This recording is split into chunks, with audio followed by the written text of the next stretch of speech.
谷雨是24节气中的第6个节气，也是春天最后一个节气。为什么这个节气会命名为谷雨呢？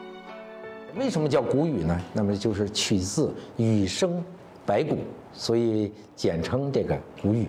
到了这个谷雨季节啊，往往都是这个春雨绵绵，这是谷雨的最主要的一个物候。殷后平始生是说，在谷雨以后，降雨量增多了，浮萍就开始生长。浮萍啊比较怕霜，我们有句谚语叫清明断雪，谷雨断霜。一般我们绝大部分的地方，在谷雨以后就不会再有霜了，也就是说不会再有零下这样的气温。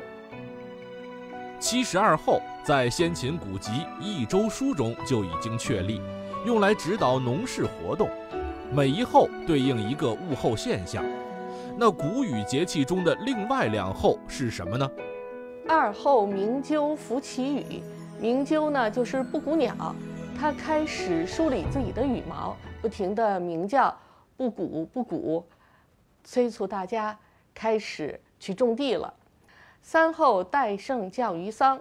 戴胜是一种非常漂亮的鸟，它要在桑树上驻足，甚至筑巢了。这时候桑叶初长成，可以养蚕宝宝了。